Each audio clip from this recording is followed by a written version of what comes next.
Hello guys, welcome to heavy coding. ECMAScript tutorial series के अंदर आज मैं आपको सिखाने वाला हूँ असिंक एंड अवेट के बारे में। सो गाइस, इससे प्रीवियस ट्यूटोरियल में मैंने आपको फेच के बारे में बताया था और प्रोमिसेस के बारे में बताया था। तो गाइस, अगर अभी तक आपने उन दो वीडियो को नहीं देखा है तो पहले आप जाकर उन वीडियो को देख सकते हैं, तभी आपको ये हेल्पफुल रहेगा। तो चलते हैं यहाँ पर असिंक और अवेट की तरफ पढ़ते हैं। तो गाइस, मैं आपको बता दूं कि अगर हम एक नॉर्मल फंक्शन बनाते हैं यहाँ पर मैसेज नाम से, और इस नॉर्मल फंक्शन को अगर मैं अलर्ट के अंदर एक हाई लिख के दे देता हूँ और यहाँ पर इसी मैसेज नाम के फंक्शन को अगर कॉल कराता हूँ तो क्या होगा। तो मैं इसको करता हूँ सेव, ब्राउजर पे चलता रिफ्रेश करता हूँ तो एक अलर्ट आ जाएगा।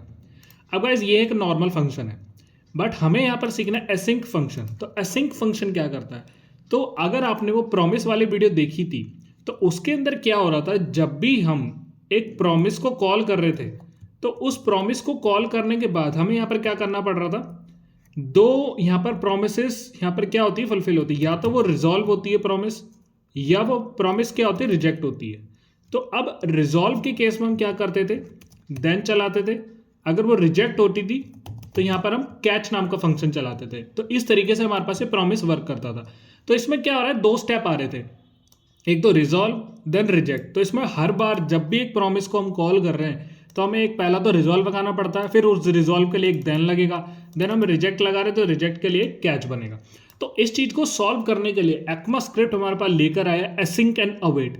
तो असिंक फंक्शन क्या होता है, अगर आप कोई भी नॉर्मल फंक्शन के आगे अगर एसिंक लगा देते हो तो इससे ही अब ये एसिंक फंक्शन बन जाता है। अब एसिंक फंक्शन का यहाँ पर क्या यूज है, तो एसिंक फंक्शन का वही यूज है, ये बेसिकली मुझे एक प्रॉमिस ही रिटर्न करता है। अब ये जो फंक्शन बन चुका है ना, ये नॉर्मल फंक्शन नहीं है, अब एक यहाँ पर एसिंक फंक्शन है जो कि एक प्रॉमिस रिटर्न कर रहा है। अब जो प्रॉमिस रिटर्न करना है तो उसको रिजेक्ट और रिजॉल्व कराने की जरूरत नहीं है, हम डायरेक्ट यहाँ पर उसको देन और कैच के अंदर हम इसको यूज कर सकते हैं। तो इसी चीज को रिमूव करने के लिए एसिंक फंक्शन को लाया गया। अगर मैं इसको सेव करता हूँ, पहले इसको रिमूव कर लेता हूँ, सेव कर लेता हूँ। अब चलते हैं ब्राउजर पे तो एक अलर्ट आ रहा है, और जैसे ही मैं इसको क्या करता हूँ, अब हम इसको क्या करते हैं, कंसोल करा लेते हैं। सेम चीज को हम कंसोल करा लेते हैं, कंसोल। और अब चेक करते हैं इसको क्या आता है। तो मैं रिफ्रेश करता हूँ तो कंसोल आ रहा है यहाँ पर। तो मेरे पास अगर कंसोल यहाँ पर मुझे मिल रहा है तो अब ये क्या है, बेसिकली एक नॉर्मल फंक्शन है। अगर मैं इसके आगे लिख दूँ एसिंक, तो अब ये एसिंक फंक्शन बन जाएगा जो कि एक प्रॉमिस रिटर्न करता है। तो अब ये एक नॉर्मल फंक्शन नहीं है, ये क्या कर रहा है, एक प्रॉमिस रिटर्न करता है मेरे को। ये एसिंक नाम का फंक्शन है, ये जो मुझे प्रॉमिस रिटर्न करता है। तो अगर ये प्रॉमिस रिटर्न हो रहा है तो या तो वो क्या होता है, उसके अंदर एक रिजेक्ट होता है या रिजॉल्व होता है। बट हमें यहाँ पर इसके अंदर क्या करना पड़ता है, कोई भी रिजेक्ट रिजॉल्व करने की जरूरत नहीं पड़ती है। हम डायरेक्ट ही इसके अंदर क्या कर सकते हैं, इसको हम बेसिकली क्या करेंगे कि ये एक असिंक फंक्शन है, तो इसको हम डायरेक्ट ही हम क्या कर सकते हैं कि देन और कैच का हम यहाँ पर यूज कर सकते हैं। अगर मैं इस पूरे मैसेज को कंसोल में ला देता हूँ तो क्या होता है, तो चलते हैं इसको सेव कराता हूँ, रिफ्रेश कराता हूँ। तो देखो अब लिखा आ रहा है कि भाई ये जो फंक्शन है ना, ये प्रॉमिस फंक्शन है। अभी तक जब तक मैंने सिर्फ फंक्शन को कॉल कराया तो उसने कॉल के लिए इस फंक्शन को चलाया और आउटपुट दे दिया। बट अगर मैं यहाँ पर इस फंक्शन को ही कंसोल करा दूँ तो अब ये बता रहा मुझे कि भाई ये जो आपका फंक्शन है एक प्रॉमिस फंक्शन है जो कि फुलफिल हुआ है, या तो फुलफिल होता है प्रॉमिस या तो रिजेक्ट होता है। तो अब इसके लिए मुझे यहाँ पर वो रिजॉल्व रिजेक्ट लगाने की जरूरत नहीं है, हम डायरेक्ट ही देन और कैच का यूज कर सकते हैं। तो अगर मैं इस यहाँ से असिंक को हटा दूँ और सेव करूँ और अब आपको दिखाऊँ तो देखो अब ये क्या आ रहा है, यहाँ पर एक नॉर्मल फंक्शन की तरह आ रहा है जो कि अनडिफाइंड आ रहा है। तो इस तरीके से हम यहाँ पर असिंक का यूज करते हैं जो कि हमारे पास प्रॉमिस रिटर्न करता है। तो अगर मुझे अभी इस फंक्शन को चलाना है ना, अगर मुझे इसका हैंडलिंग करनी है, देन एंड कैच लगाना है, तो मैं यहाँ पर डायरेक्टली देन और कैच लगा सकता हूँ। रादर देन जब हम प्रॉमिस का यूज करते थे तो एक रिजेक्ट रिजॉल्व बनाना पड़ता था, देन उसके अंदर हम कॉल कराते थे देन और कैच को। तो हम डायरेक्टली अब देन एंड कैच को चला सकते हैं। तो अगर यहाँ पर देन एंड कैच चल रहा है तो यहाँ पर मुझे क्या मिलेगा, एक रिस्पॉन्स मिलेगा। तो अब रिस्पॉन्स अगर मुझे यहाँ पर मिलता है तो बेसिकली इसको हम बना सकते हैं एक एरो फंक्शन, तो यहाँ पर मिलता है, और इस तरीके से हमारे पास सेम मिलता है कैच के लिए भी। तो इस तरीके से हम यहाँ पर चला सकते हैं। अब मैं आपको दिखाता हूँ कि जो एसिंक फंक्शन है ना, इसके अंदर एक और चीज़ होती है। ये आपको पता चल चुका है कि एसिंक की यूज़ करा ताकि वो रिजेक्ट और रिजॉल्व को हटा दे। अब इसके अंदर एक चीज़ आती है अवेट। तो अवेट कैसे काम करती है, तो अभी के लिए यहाँ पर इसको मैं कर देता हूँ कमेंट और डायरेक्टली कॉल करता हूँ मैसेज नाम के फंक्शन को और इसके अंदर कुछ काउंट्स लगा देते हैं। तो मैं लिख देता हूँ यहाँ पर पहला मैसेज, यहाँ पर लिख देता हूँ फर्स्ट मैसेज, इसी को कॉपी करता हूँ, यहाँ पर लिखता हूँ दूसरा मैसेज, फिर करता हूँ कॉपी, देन पेस्ट, देन तीसरा मैसेज। अब यहाँ पर मैं क्या लिखूंगा, कंसोल,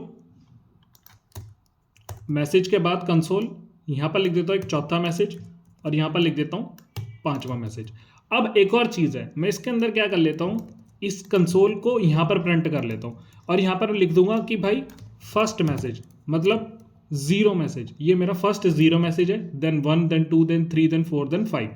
अब इसके अंदर मैं आपको क्या बताने वाला हूँ, अगर ये नॉर्मल चलेगा तो क्या पहले सबसे पहले आउटपुट आएगा, तो सबसे पहले जो आपका आउटपुट आएगा वो आएगा आपका कंसोल, ये 0। क्यों आएगा, क्योंकि ये फंक्शन तो यहाँ पर डिफाइन हो रहा है बट कॉल नहीं हुआ है। अगर ये कॉल इससे पहले हो जाता तो ये पहले क्या करता है, इस फंक्शन को कॉल करता और 1 2 3 को कॉल करता। बट अगर मैं इसको कंसोल के बाद अगर मैं इसको कॉल करा रहा हूँ तो पहले ये चलेगा, देन उसके बाद जो फंक्शन के अंदर सारी चीज़ें वो चलेगी, देन ये कंसोल चलेगा। तो अब मैं करता हूँ इसको सेव और रिफ्रेश करता हूँ, तो आप देखना यहाँ पर मैसेज आ रहा है फर्स्ट 0 मैसेज जो कि आना चाहिए था और आ रहा है 1 2 3 4 5। तो इस तरीके से हमारे पास एक सीक्वेंस आ रहा है। बट अगर मैं यहाँ पर अब इसको अवेट दे दूँ तो अवेट का क्या यहाँ पर काम है, अगर आपको कोई चीज़ स्किप करानी है उसको अवेट करानी है, वेट करानी है कि भाई पहले आप इन चीज़ को चलाओ, अभी के लिए इन दोनों को छोड़ दो, फिर उसके बाद जितनी भी चीज़ें आ रही है ना उनको चलाओ, देन फिर वापस से आओ और इनको चला दो। मान लीजिए अगर आपको कोई डेटा है वो बहुत, ये वाला जो डेटा है बहुत जल्दी आ रहा है, इसके अंदर कम डेटा, बट इन दोनों के अंदर बहुत ज़्यादा हैवी डेटा है, तो आप चाहते हैं कि जब तक वो चीज़ें नहीं लेके आ रहा है डेटा को, हैवी डेटा को, तब तक इनको अवेट करा दो। मतलब आपको पता है कि ये जो दोनों डेटा है ये बहुत लोडिंग का टाइम ले रहे हैं कोई थर्ड पार्टी एपीआई से, तो लोडिंग का टाइम ले रहे हैं, बट आपको ये पता है कि बाकी के सारे फंक्शन जल्दी जल्दी डेटा दे रहे हैं, तो आप क्या करा दोगे, इन दोनों को अवेट करा दोगे कि भाई रुक जाओ आप लोग, पहले इनको चलने दो और उसके बाद आप लोग चलना। तो अवेट का काम क्या है, जब सारी चीज़ें खत्म हो जाती है ना तो इस फंक्शन के बाद ये वापस जाएगा। इस फंक्शन को जब हम चला रहे हैं तो पहले ये सारी चीज़ें चलेंगी, फंक्शन के बाद की भी सारी चीज़ें चलेगी, फिर वो वापस से रिटर्न होगा फंक्शन कॉलिंग पे। अगर फंक्शन कॉल हो रहा है तो इसके अंदर आएगा, देन फिर अवेट वाली चीज़ें चलाएगा, पहले चला देगा नॉर्मल, फिर आएगा अवेट वाली। अब मैं इसको कर लेता हूँ सेव, तो इसका आउटपुट क्या आना चाहिए, पहला आएगा 0, फिर आएगा 1, देन 4, देन 5, देन 2, देन 3। चलता हूँ, रिफ्रेश करता हूँ। अब आप अगर मैं इसको रिफ्रेश कर रहा हूँ तो आप देख सकते हैं यहाँ पर सबसे पहला आ रहा है 0, फिर आ रहा है 1, अब आ रहा है इसके अंदर 2। ये देखना है यहाँ पर आ रहा है 1, यहाँ पर आ रहा है 0 1, देन अभी अवेट कराएगा, देन उसको ये देखो 2 4 5 3 मैसेज। तो इसके बाद क्या हुआ, अवेट के बाद जितनी भी सारी चीज़ें हुई ना इसने इसको अवेट करा दिया। अगर मैं यहाँ पर इसको कर दूँ, इधर यहाँ पर अगर इसको अवेट करा देता तो आप देखते क्या होता है। चलता हूँ, रिफ्रेश करता हूँ, तो देखो 1 4 5 2 3, 1 4 5 2 3। तो पहले इसमें क्या चलेगा, चलते हैं यहाँ पर 0 आया, then 1, then 4, then 5, then 2, then 3। तो इस चक्कर में यहाँ पर ये क्या होता है, ये सारी चीज़ें इसमें अवेट कराता है। तो अवेट के क्या होता है कि भाई अवेट को छोड़ के सारी चीज़ें चला दो जो जो आपने वेट में लगाई है, उसके बाद जो पहले आ रही है वो चला दो और उसके बाद जो आ रही है वो सारी चीज़ें इसके अवेट के अंदर चला दो। तो इस तरीके से हमारे पास ये कॉल, हमारे पास ये सारे फंक्शन कॉल होते हैं। तो अब इसके अंदर क्या करेंगे, हम अवेट का एक दूसरा एग्जाम्पल सीखेंगे। तो दूसरे एग्जाम्पल के अंदर क्या होता है, हम सिंपली क्या करेंगे, सारी चीज़ें हटा देंगे और हमारा जो थर्ड पार्टी एपीआई था ना उससे डेटा को फैच करेंगे। तो हम यहाँ पर लिख देते हैं जेसन प्लेस होल्डर, जो हमने अभी तक फैच करा, और यहाँ पर कर देते हैं इसके अंदर से हमें डेटा ही चाहिए था, तो सिंपली हम यहाँ पर उतनी डेटा की फैचिंग कर लेंगे। तो अगर हम मैं इसके अंदर फैच कर रहा हूँ तो फैच करें, मुझे यहाँ पर क्या करना पड़ेगा, यूज़ फैच, और यहाँ पर मैंने इसको लगा दिया फैच। तो ये हो गया मेरे पास फैच फंक्शन। अब इसको हमें क्या कराना है, पहले मैं कंसोल कर लेता हूँ यहाँ पर एक चीज़, कंसोल, और यहाँ पर लिख देता हूँ डेटा लोडिंग प्लीज़ वेट। तो यहाँ पर लिखा आएगा डेटा लोडिंग प्लीज़ वेट। अब इसके अंदर भी एक कुछ चीज़ है, अवेट भी हमें इसको कराना पड़ता है। कैसे अवेट कराना पड़ता है, अगर हम कोई फैच से यहाँ पर डेटा ला रहे हैं ना, तो अब इसको हमें यहाँ पर क्या कराना पड़ता है, अवेट। अगर इसके अंदर अवेट को आप यूज़ करना चाहते हो, मतलब ये तो चल जाए बट उसके बाद वो स्किप कर दे, उसको अभी के लिए अवेट करा दे, देन उसके बाद वो कॉल हो। और एक कंसोल यहाँ पर कर देता हूँ मैं, डेटा इज हियर, मैंने यहाँ पर कर दिया डेटा इज हियर, और एक ऊपर कंसोल ला दिया डेटा लोडिंग प्लीज वेट। अब इसको हम करा लेते हैं अवेट। अगर कोई फैच, जैसे कोई एपीआई लेट लोड होती है, कोई डेटा लेट लेकर आ रही है, बट आपको पता है वो लेट ही लाएगा, तो इसको आप अवेट में रख सकते हो, उसके बाद के लिए बाकी फंक्शन को चला सकते हो। तो अब मैंने इसको कर दिया अवेट, पहले मैंने कर दिया इसको अवेट, और इसको क्या कर सकते हैं, एक वेरिएबल के अंदर डाल सकते हैं। तो कांस्टेंट डेटा आ रहा है हमारे पास, तो कॉन्स्ट में डाल देते हैं, और इसके अंदर जो भी रिस्पॉन्स मिलेगा हमें उसको एक वेरिएबल में डाल देते हैं रिस्पॉन्स में, और यहाँ से हम कर देते हैं स्पेस रिमूव। तो हमारे पास रिस्पॉन्स आ रहा है हमारे पास। अब जो ये रिस्पॉन्स है इसको हमें रिटर्न भी करना होता है, तो रिटर्न करने के लिए हम एक और वेरिएबल ले लेते हैं जो कि हमारे पास होगा डेटा, जो कि रिजल्ट उसमें आएगा। कोई भी आप वेरिएबल ले सकते हो, मैंने बस लगाया। बट जो रिस्पॉन्स हमें मिलेगा ना, इसका जो हमें इसका रिस्पॉन्स मिलेगा वो कैसे आएगा, जेसन में, क्योंकि हमने जेसन की एपीआई लगा रहे हैं, तो जेसन में इसके अंदर रिस्पॉन्स आएगा। अब इस चीज़ को भी हमें यहाँ पर अवेट कराना पड़ेगा, क्योंकि ये वाला ही रिस्पॉन्स इसके अंदर आ रहा है, जो वेरिएबल आप डाल रहे हो यहाँ पर यही आ रहा है इसके अंदर रिस्पॉन्स वाला। अगर आप कोई और वेरिएबल देंगे तो उस वेरिएबल को आपको यहाँ लिखना पड़ेगा। तो यहाँ पर आगे अवेट, असिंक के अंदर ही यहाँ पर अवेट चलेगा, अदरवाइज ये अवेट नहीं वर्क करेगा। आपको असिंक लगाया तो ही ये चलेगा, अदरवाइज नहीं चलता इसके अंदर। अब इस चीज़ को हमें क्या कराना है, रिटर्न करा देना। तो यहाँ से मैं करा रहा, तो रिटर्न रिजल्ट, जो भी रिजल्ट आ रहा है इसके अंदर उसको आप रिटर्न करा दो यहाँ से। अब जब रिटर्न हो रहा है, ये असिंक फंक्शन चल रहा है, तो फैच तो एक प्रॉमिस रिटर्न कर रहा है और ये भी प्रॉमिस रिटर्न कर रहा है। तो अगर हमें कुछ डेटा मिल रहा है तब हम यहाँ पर क्या चलाएंगे, ये वाला फंक्शन चलाएंगे, जिसके अंदर हमारे पास क्या चीज़ आ रही है, इसको मैं कर देता हूँ बाहर, जिसके अंदर हमारे पास क्या चीज़ आ रही है, देन और कैच। तो देन और कैच से ही हम यहाँ पर प्रॉमिस को हैंडल करते हैं विदाउट रिजेक्ट एंड रिजॉल्व, क्योंकि अब हम असिंक का यूज़ कर रहे हैं। तो यहाँ पर हमें जो रिस्पॉन्स मिलेगा, जो रिटर्न होकर रिस्पॉन्स आएगा वो इसके अंदर आएगा, और इसके अंदर अगर कोई डेटा आ रहा है तो उसको करा लेते हैं कंसोल रिस्पॉन्स को। और अगर कोई एरर आ रहा है इसके अंदर तो हम एरर को ऐसे प्रिंट करा सकते हैं। तो ये होता है बेसिकली इसका। तो आपने सारी चीज़ें धीरे धीरे सीखी और आप आगे अब यहाँ पर असली यूज़ पे कि भाई इसका यूज़ क्या है, असिंक और अवेट के अंदर प्रोमिसेस ये सारी चीज़ें यूज़ हो रही हैं, और जो भी एरर आ रहा है वो यहाँ पर आ जाएगा। तो चलते हैं, अब इसको मैंने करा दिया सेव, और यहाँ पर आता है ब्राउजर पे, तो देख सकते हैं data loading, data is here. तो देखो पहले चला डेटा लोडिंग, प्लीज वेट, क्योंकि चलना ही था यहाँ पर, डेटा लोडिंग पहले यहाँ पर चल गया। अब इसने करा दिया भाई इसको अवेट कराओ और ये चीज़ चला दो, इसके बाद का जो भी काम है वो चला दो। तो इसने चलाया पहले data loading, please wait, data is here. तो अब जो भी डेटा था वो यहाँ पर इसने प्रिंट करके मुझे दे दिया। तो वैसे यहाँ पर नेटवर्क में भी चलेगा। तो इस तरीके से हमारे पास डेटा आ रहा है। तो हमने यहाँ पर क्या करा, data is loading, please wait, data is here, और यहाँ पर असिंक के बाद मेरे पास फेच की एपीआई यहाँ पर चल चुकी है। तो ये होता है यहाँ पर असिंक का वेट। अगर कोई और एपीआई होती है वो लेट लेती है इससे लोड, तो इसके बाद आप उसको लगा सकते हो। बट अगर कोई एपीआई लेट लोड नहीं ले रही तो आप उसको लगा सकते हो बीच में। तो इस तरीके से हम यहाँ पर इसको चलाते हैं।